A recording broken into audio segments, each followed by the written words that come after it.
এই মাথা নষ্ট করা গরমে টক দই কিন্তু স্বাস্থ্যের জন্য অনেক বেশি উপকার। আর সেটা যদি হয় ঘরে তৈরি টক দই তাহলে তো জুড়ি মেলে। এবার প্রথমে এখানে আমি 1 কেজি দুধ নিয়েছি।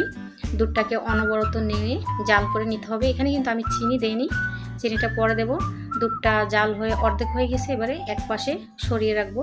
অন্য একটি পাত্র বসাচ্ছি আর এখানে একদম গুনে গুনে আমি 5 টেবিল চামচ চিনি দিয়েছি। চিনিটা সবার টেস্ট অনুযায়ী দিবে। যদি আর একটু মিষ্টি খেতে চাও তাহলে চিনির পরিমাণটা আর একটু বাড়িয়ে দেবে। এখানে কিন্তু আমি টক মিষ্টি দই যেটা হয় সেটা তৈরি করছি। কিছুটা গরম দুধ দিয়ে ক্যারামেলটা তৈরি করে নিয়েছি। এবারে যে দুধটা তুলে রেখেছিলাম সেটার মধ্যে ক্যারামেলটা অল্প অল্প করে অনবরত নেড়ে মিশিয়ে নেব। এক হাত দিয়ে ডালছি আর অন্য হাত দিয়ে মেশাচ্ছি। মেশানো হয়ে গেছে। এবারে আমি দুধটাকে কিছুক্ষণ নেড়ে নেব। নেড়ে সে দুধটাকে ঠান্ডা করে নেব।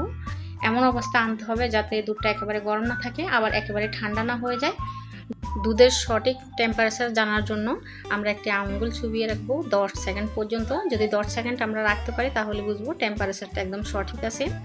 এবার আমি এখানে 1 কাপ টক দই নিয়েছি। টক দই নিয়ে আমি ভালোভাবে মিশিয়ে নিচ্ছি। চাইলে কিন্তু মিষ্টি দই দিয়েও দইটা বসাতে পারো।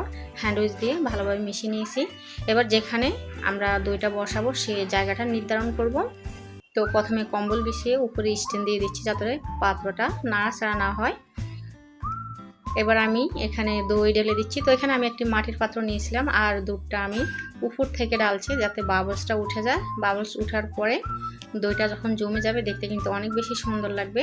তো ঢাকা দিয়ে দিচ্ছি আর চারপাশ থেকে আমি কম্বলটা মুড়ে নিচ্ছি।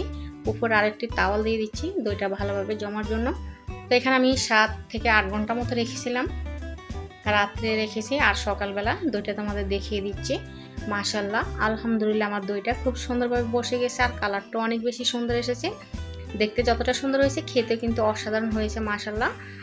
এবার আমি পরিবেশন করে দেখিয়ে দিচ্ছি। আর রেসিপিটি ভালো লাগলে একটি লাইক ও সাবস্ক্রাইব করে দিও চ্যানেলটি। সবাই ভালো থেকো, আল্লাহ হাফেজ।